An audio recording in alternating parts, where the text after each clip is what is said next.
Pam, and I would like to welcome you to the Live Authentically show. My team and I help other people step into their authentic realities and through a number of different modalities. I am an executive coach, so I love working with high level executives, entrepreneurs, founders, people in the VC, fintech, finance spaces to quiet the pressure and noise and gain some momentum in their lives so they can achieve more ease and peace. So, love what I do. I also have my first book out there, Soar, SOAR, and it's an experiential spiritual journey through a transformative event in my life. And we've got lots of cool things going on at Live Authentically that we're going to be talking more about over the coming months. I am introducing an in-person element to one of my packages. So I'm going to be starting to do some traveling now that we're hopefully on the other side of the pandemic. Things are opening up more, and I'm going to be doing more traveling to major US cities. So stay tuned for more information about that. But enough about me. We are here to talk to and with Simon Drew. Hey, Simon. Hey, Pamela, thanks so much for having me. It's great to be here. Thanks so much for being here. I'm super excited. We finally got this on the calendar. We had to navigate our different time zones. Simon is in the land down under, so super cool to be able to connect. Simon has a long list of accomplishments and plays a number of different roles. He is an Australian poet, author, musician, photographer, and philosophical mentor. That's it? That's all you do? I'm joking. That's an amazing list. That's the best I can do so far. Oh my goodness. So many different directions we could go on this show. And we are going to hit a number of different topics, which I'm excited about. But first, I would like to ask you the same question that I ask all of my guests. And that is, how do you live authentically every day? How do I live authentically every day? That's such a great question. And one that I'm going to take my time to break down. I think that the most helpful thing that I ever did to at least begin on the road towards some sort of authenticity was actually to assume that I perhaps didn't know what it would mean to live authentically, to assume that perhaps there were parts of myself that I did not yet fully awaken, and then to go on that adventure of allowing myself to freely explore the potential of who I could be if I was living truly authentically. I mean, one of the reasons why I'm here is I'm obviously going around promoting the book that I've just written, The Poet and the Sage. And I hate to throw in a plug so early, but I won't, tell people to go buy it yet. But The Poet and the Sage, it's funny, that book taught me that I was a poet. And the reason is I didn't go into writing this book thinking, well, I'm going to write some poetry and prose. And, I had no idea what I was in for, because when I just allowed myself to have the truly creative artistic experience, what ended up flowing through me onto the page was poetry and prose, and very strange mystical poetry and prose, and in the language that you might see in the King James Bible, that kind of these and thous and thines and that sort of stuff. And I started thinking, okay, so this is what comes out when I just allow myself to step back. So what I do, if we could break this down into a daily habit, is I try to kind of get out of the way as much as possible, and to simply see which direction I'm being pulled in.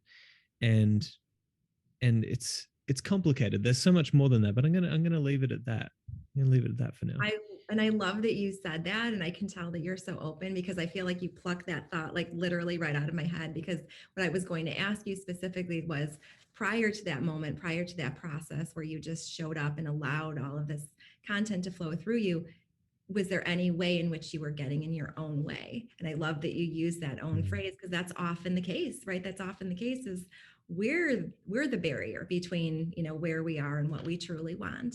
And as we start to unpack our lives a little bit and start to take a closer look at what are our fears, what are our doubts, what are our limiting beliefs, et cetera, that we're carrying with us, what are the programs that don't serve us, that don't guide us in the direction that we want to go, when we start to undo all of that and unlearn and relearn different things, is when we can really step into our authenticity and produce some amazingly creative works, such as the one you've just produced.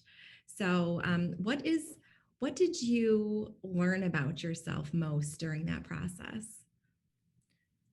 Well, I mean, to answer this, I'm going to start by touching on something that you just said in terms of these limiting beliefs that we might have, or what might you do to overcome those limiting beliefs. I mean, I think it was 2020 when I was undergoing a really foundational transformation in how I saw myself, how I saw the world around me. Um, I think, it was at the end of 2020 when my wife said to me, what was the best part about 2020 for you? And I kind of said, well, I think the best part is, as a whole, I don't even recognize the way that I see the world now compared to how I saw the world at the start of the year. It's completely shifted. And one of the things that happened was I was obviously pursuing, really deep philosophical introspection and study. I was really going on that adventure of trying to discover who I was. I know that sounds so cheesy, but it's, I was trying to do the real thing of stripping away the onion layers of myself and getting to the core, what's underneath there. Mhm. And I was very interested in the philosophy of Miles Davis. Now, most people think of the music of Miles Davis. Well, I was listening to his interviews and reading his work and seeing how he thought about creativity, seeing how he thought about the artistic experience. And he was very opposed to when people would call him a jazz musician. And one of the reasons was he kind of felt like as soon as you name it, then it becomes something like classical music where it's just preserved this one single style. But he wasn't trying to do that. He was trying to break down those walls and be truly free creatively, artistically. And one of the things that I started to do in my life was I started to have a think about the words that I was using to describe myself. Well, I have a bachelor of jazz in trumpet and vocal performance. Sorry, a bachelor of music in jazz, trumpet, and vocal performance. And so I would call myself, I'm a jazz musician, I'm a jazz trumpeter, I'm a jazz singer, this sort of thing. And then I started thinking, hang on, no. What if I'm not a jazz trumpeter and singer? What if I'm just a jazz musician? Because then I can take on more instruments. But then hang on, what if I'm just a musician? Okay, what if I'm just a creative individual? What if I'm just an individual who actually has to walk that path and figure out exactly who I am? That opened the floodgates of my creativity so that, when I'm writing poetry, I'm not going against some label that I have for myself. It's a part of who I am. And then I started taking up piano as well, because that was my first instrument when I was younger. And I fell away because I just had teachers who, were not teaching me in the way that my mind needed to to learn. I was a very creative individual. I was with a classical teacher, and it just Mhm. didn't work for me. But picking the piano up again, and now I'm learning didgeridoo, and all of these different things start to come about when you start to say, hang on, what if I'm just a creative individual? And I guess I'm speaking specifically to artists here, but less specifically to people who are just trying to figure out who they are. Try to Mhm. have a think about these labels that you put on yourself that can be very psychologically helpful. We need to put boxes around ourselves sometimes so that we actually have a healthy place in society and even within ourselves. But nonetheless, for creative people, we need to learn how to jump outside those boxes. And that was so helpful for me. Yeah. Yeah, I love that you shared that. And that's something I've thought about a lot in the past too, how when we use nouns to describe who we are, they tend to be more limiting and tend to put us in boxes. But when we intentionally choose verbs, like and keep it, that has a tendency to keep it more expansive, right? That opens it up to more expansiveness. Like I create, we don't have to establish what I am because that's static and that has a timestamp on it, right? That is what I am today, but we're continually Mm, growing and evolving every day. And so if we just leave it open and expansive and just say, I awaken or I create, then that can really go any number of different directions. And then that it doesn't place limitations on us subconsciously. yeah. Yeah, absolutely. Yeah. And I think I'm more open, nowadays to, I guess, I'm more open to putting certain labels on myself. I recently wrote something on my website to describe myself. I said I'm a poet in my heart. I'm a philosopher in my heart, a poet as my calling and a Mhm. musician in my being, because Yeah. once you start to truly figure out who you are, then I feel like it's very reasonable to say, okay, well, this is what I am. But you're not coming at it from, well, I want to project this into the world around me so that people think I'm this. No, you're speaking from a place of authority, saying, well, Mhm. when I wrote The Poet and the Sage, that showed me that I am a poet, right? Because the stuff that's come out is the sort of stuff that, really a poet at their core can produce, right? Mhm. It's very strange stuff. And so, for me, I know that I'm a musician in my being because since a young age, I've been playing and singing music, and the music does not leave me at any time. Ask my wife, I'm just constantly singing or whistling or diddling about, and it's, Mhm. um, like Miles Davis said, the music is just in you, can't get it out. Yeah. The poetry, that was a thing that just hit me in the face. This is what you are, slam, that's it. And the philosophy, I call myself a philosopher because I've seen that over the past few years, uh, everything that I've been doing has a foundation of really asking these deep questions about what it means to be a human, what it means to live a meaningful life. And I'm doing the work of public philosophy because I can't help but want to bring people in on that adventure with me. So Mhm. I think that once you can speak from a place of authority about, who you are through this process of self discovery and stripping away those layers, uh, of course, yeah, call yourself whatever you want, but it's really helpful at times, I feel, to just pause and reflect. What am I actually? Am I just projecting something out there because that's what I want people to think I am, or is Mhm. this actually who I am? That's what I'd probably say. Yeah, I love that. So, since you're such a deep thinker, I would love to ask you this question. What do you think the purpose of life on Earth is? Oh gosh. uh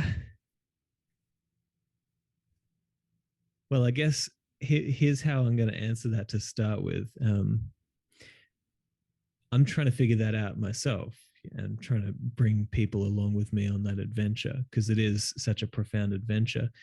Um, I, I often think of the words of Seneca. He said, "Don't consider me somebody, pointing down at you, saying you should live your life like this. Don't consider me to be somebody perfect. Consider me as somebody who is a fellow sick person in the same hospital as you, and I'm just giving you some remedies that have been working for me." So when whenever I talk about, what the purpose of life is, I start with that. Okay, I'm just a fellow sick person on this path as well. Perhaps we're all sick here, trying to figure this out. Um, but I guess this is one of the reasons why I started studying a Master of Divinity. I started to see the power of, I guess, gaining that true self awareness, that profound self understanding, and part of that was always calling me in the direction of something higher, something above me, or something that was a part of me, but also at the same time a part of everything else. Mhm. And so I guess the reason why I'm studying theology and divinity is because I'm going on that adventure of really trying to figure out, okay, what's the highest of the highest of the highest in terms of the meaning that we're all trying to experience here in life.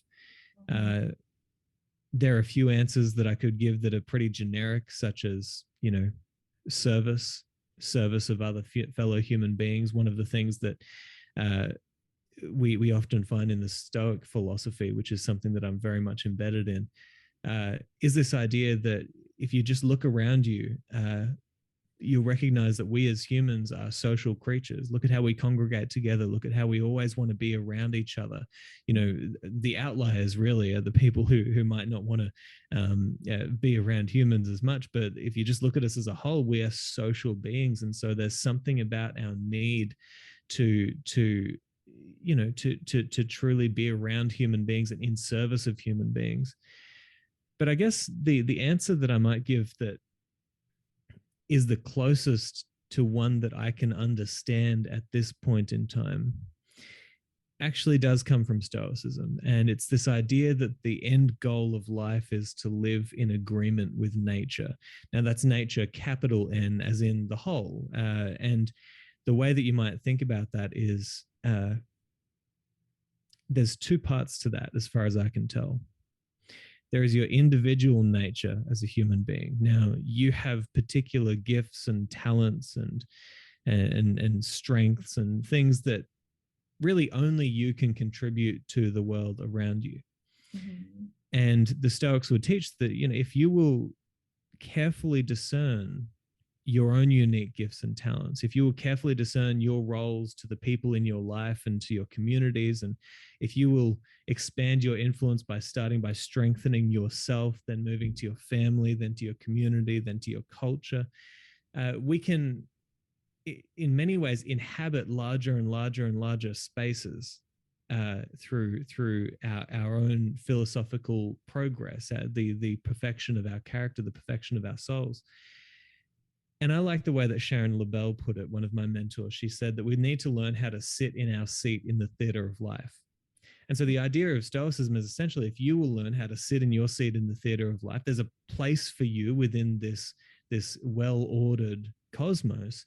Mm-hmm. Well, then you can achieve that eudaimonia, which is the flourishing life. And that is a place that we only arrive at once we are in agreement with nature or God or the whole, right? And so I would just say that the meaning of life, I think that the closest that I would come to that is saying, pay close attention to your strengths, your own individuality, the gifts that you can give the world in service to your fellow human beings.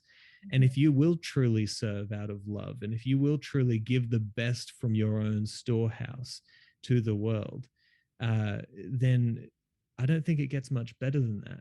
In terms of the meaning for life. So that's as good as an answer as I can give right now. That's a beautiful answer. Thank you. And I love the analogy that you shared about, being, an observer, just, kind of watching, being sitting in the seat, watching the performance, the play. And, that really does speak to, this whole idea of being an observer. When we're a silent observer in our life, when we do sit back and look at our life from a different perspective, then that's when we're able to go through life without being so attached, right? We cause ourselves so much suffering when we attach to things. But rather, if we just sit back and flow and allow, then that's when we begin to experience life in a whole new way, and we have more meaning and more purpose and more depth, and life becomes lighter and more fun, and which is so counter to the way that I think the vast majority of mass consciousness, i.e. people live. And I say that without judgment. It's just that, it's conditioning, it's patterning, we grow up in the society of judgment and expectations and hustle and bustle and goal orientation. And I'm all about that. I'm all about like setting goals and achieving things and having that ambitious nature. And that's okay as long as we don't allow it to overtake us. And I think that there really is the sweet spot really is can we find a way to, set our souls on fire, be passionate, accomplish, achieve, etc., but then still maintain a connectedness and a groundedness, and be anchored on what's truly important, the things that matter most. And when I have conversations with a lot of my high level execs, like what some of the things we talk about from a very early point is, what's important to you, what matters most. Fast forward to the last day of your life, hopefully decades well into the future. But, what do you want your legacy to be? What matters most to you? At your funeral, nobody's going to get up and talk about the shiny car that you had or the 3 houses you had all over the world or whatever. Like, that's not the stuff that matters. That's not the stuff that we really remember people by. So I think it's important to, the universe wants us to enjoy unlimited abundance. There's nothing wrong with wanting the Porsches, wanting the vacation home, all of that. But it is important to make sure that doesn't overtake us, and that we stay anchored on the soul-based initiatives, like service being one of them that you mentioned. Thank you. I like that you call them soul-based initiatives. This is something that Seneca talked about, seeking the goods of the soul. That was virtue, and I want to add a PS to my answer as well, because you remind me of a moment in my life that was completely profound, and an epiphany, an awakening of sorts. who knows the mysteries of why certain words just stick out to us at certain points in our lives. But I was listening to a lecture from Jordan Peterson, and in this lecture he mentioned something that was so profound and so clearly backed me into a logical corner that this is what you should do with your life, that I was like, wow, okay, well, I can't be the same after this. He Mm-hmm. said you should conceptualize the highest possible good for yourself, your family, your community, those outer layers. Uh, and you should strive upwards toward that highest possible good that you've conceptualized. And then the most important part to what he said came next. He said, because have you really got anything better to do than that?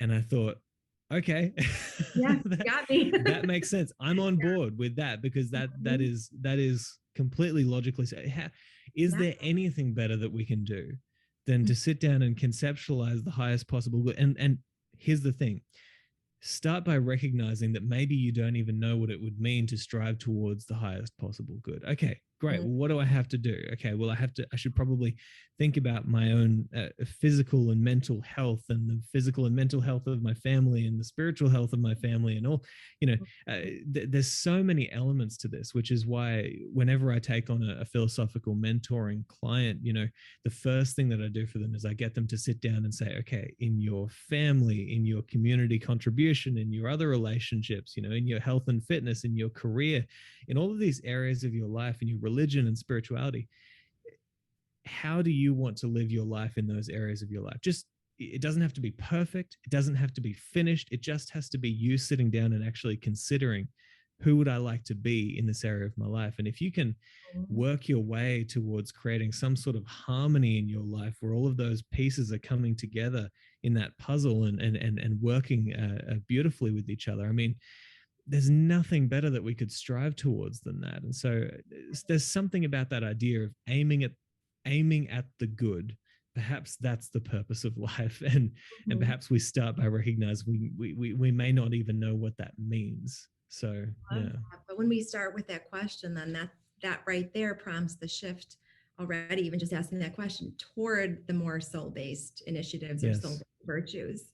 So that said, what soul-based virtue do you believe as we sit here today, or as we stand? Are you standing? You have standing energy. Are you I standing am right now? standing. That's Yes. okay. I was gonna say, I think he's standing. So as you stand here today, what soul-based virtue do you believe that the world is in need of most right now?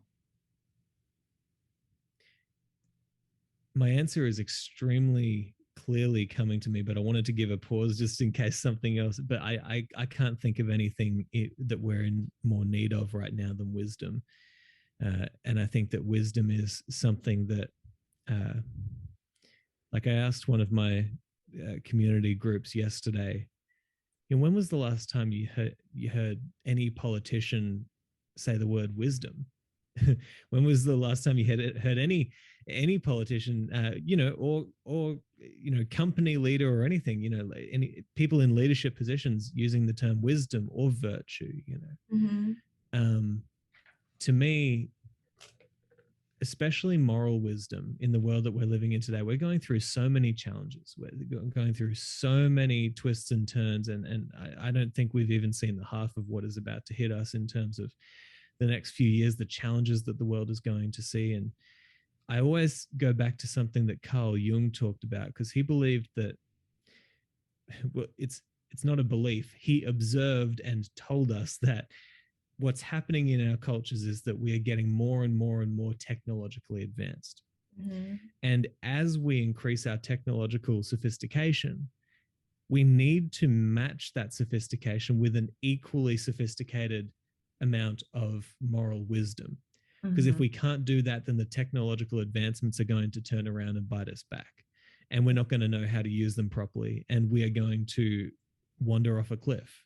And the thing with it is, now that we have nuclear weapons, and now that we have these technologies that are so unbelievably powerful, and now that we have things like social media, where these companies are spending a lot of their money hiring the brightest minds in the world to figure out how we can get you and I to spend 10 more seconds on these apps. It's like our attention is constantly being bought and sold.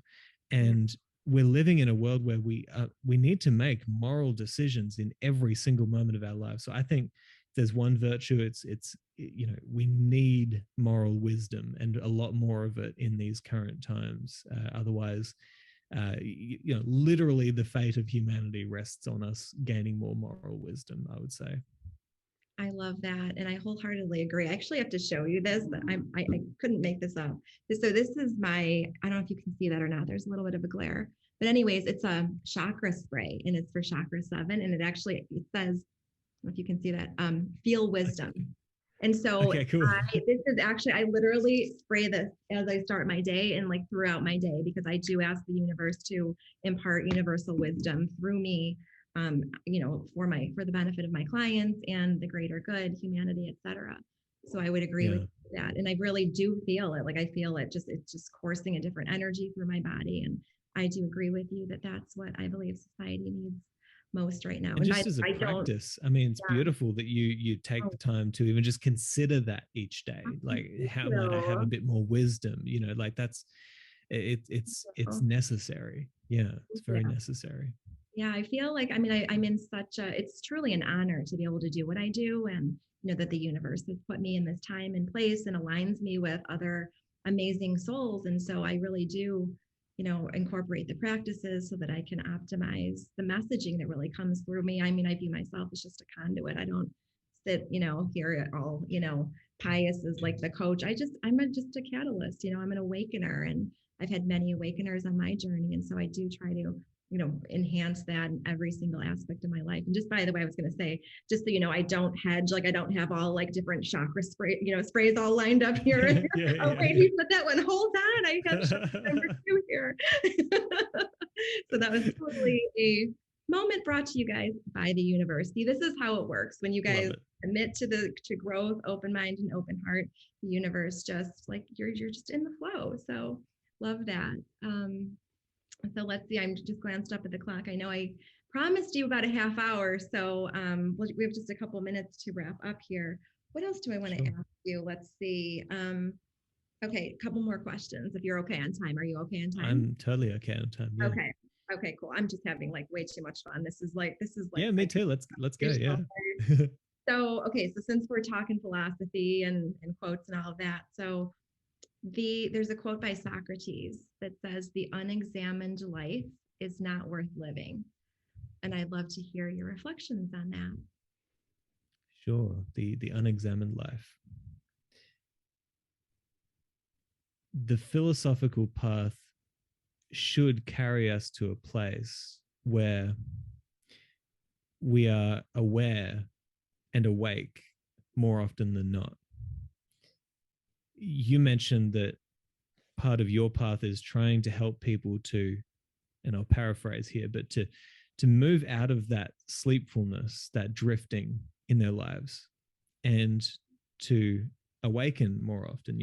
I speak with a lot of my clients about how sometimes in these modern times, because we have so many devices around us that are competing for our attention, and people around us who are competing for our attention, and all sorts of stuff that we are called to do at certain moments in our lives, we can often find ourselves just becoming awake in the middle of the day and being like, where am I? What am I doing? Okay.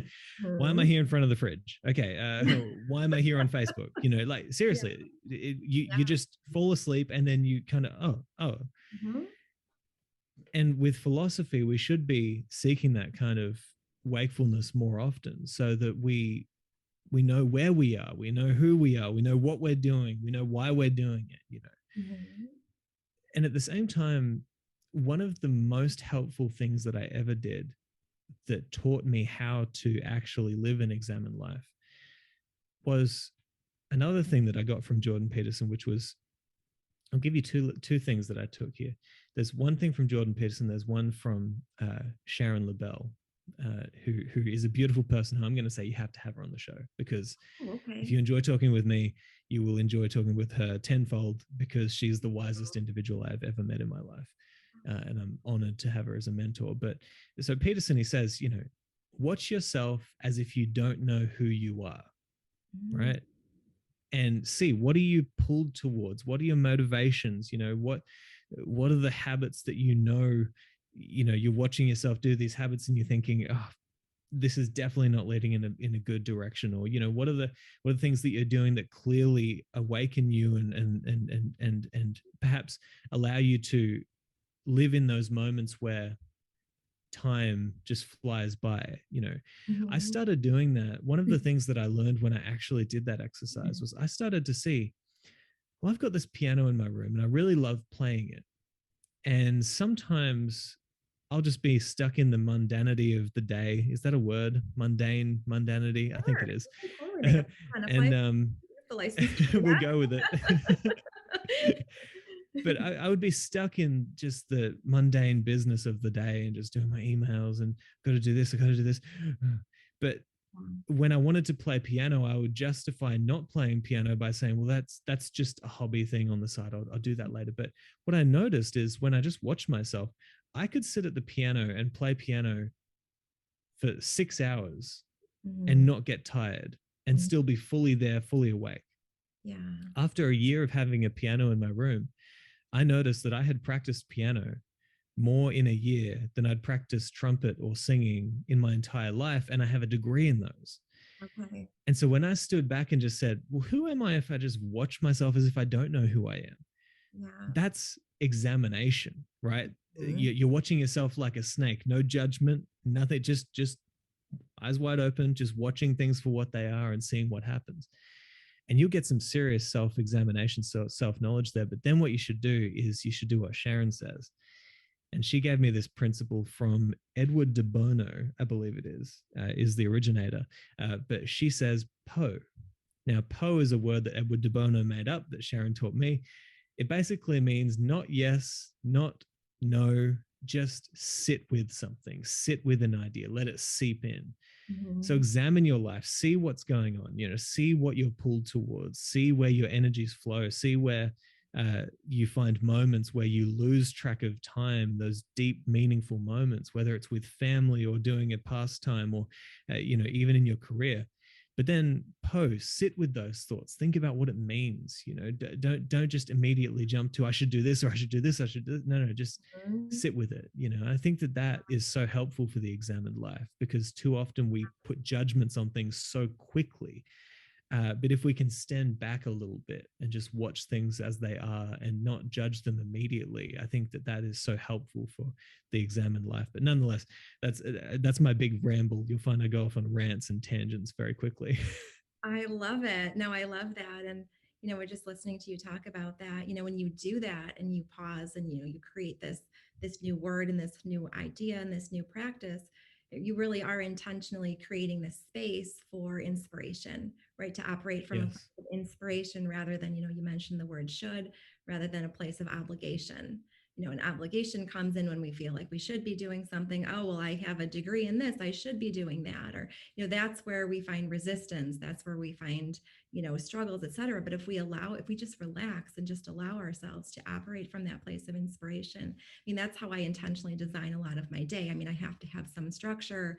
I have calls scheduled. I can't just kind of like float around and, oh, I wonder if Simon's available now for a podcast. Like, that's not how the business world works. But also embedded in my day, I do have little pockets of time where I operate from inspiration. So I've moved away from routines. I used to have more of a regimented morning routine, and I'm going to start doing away with that word and just, call it like a morning menu, for example, an hour, dedicate an hour to myself at the beginning of the day and do whatever I feel inspired to do, or do whatever I feel inspired that, makes me feel aligned, whether it's baking cookies, whether it's just sitting quietly with a cup of tea and getting out of that, like that drift, that like checklist type of mentality or that checklist way of living is really, I believe, great way to get into the examined life. And so you said it so beautifully. So if there's one question, if someone is, their curiosity is piqued and they're wondering how they can start to live this examined life, what is one powerful question that someone can ask himself or herself to get that process started?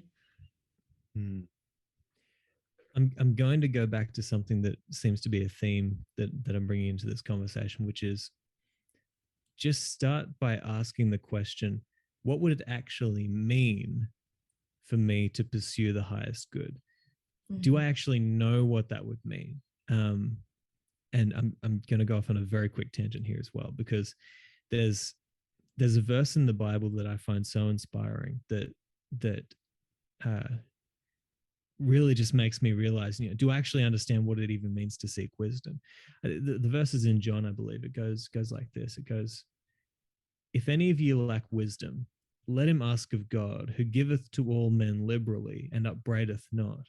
But let him ask in faith, nothing wavering, for he that wavereth is like a wave upon the sea, driven with the wind and tossed." What that verse should point out to us is, like, it actually is really difficult to fully, with every part of yourself, ask for wisdom in life. It's really difficult. And we think that we know how to do that, and we think that we know how to ask the right questions and how to formulate the right kind of answers. But I think the question is actually, do we know how to ask those questions with every part of our being, so that we actually gain an answer that we would hear, and so that, and this is another thing to consider when you do get an answer of what would some wisdom be for your life, and what might be good for you and your family and your community. Mhm. The next question to ask is, am I willing to actually heed to the answer that I got? Am I actually willing to go along with that answer and try to fulfill that in my life? Because if you're not, then technically you didn't really even ask the question. What you did was you said, well, give me some wisdom and maybe I'll go along with it. That's not asking a question. It's not, because the answering part has to be matched with some sort of action on your part towards that, towards the direction that answer points. So I don't know. I think I would just get people to really start to break down. Do I know what it means to truly ask a question, to truly go after the highest good, to truly ask for wisdom? What might that look like? I think that'll be a good starting point for people. I agree. I think that's a great starting point. Thank you for sharing that. So as we wrap up the show, I'd like to give you an opportunity, give you a stage, a forum to talk about really anything that you'd like to. I know that you've got your book that you're that I'd love to help you promote. So if you'd like to talk about that, I'll just go ahead and turn it over to you. And if you can let people know how they can get in contact with you directly too, that would be amazing. Sure. Yeah. And first, thanks so much, Pamela. This has been such a beautiful conversation. You're a great host, and Thank I guess if there's one place that I would send people to keep it extremely simple, it would be to go to thewalledgarden.com. Uh, so the Walled Garden is my community that I've set up. It's a community of independent philosophers and like-minded seekers who are really, we're going on this adventure.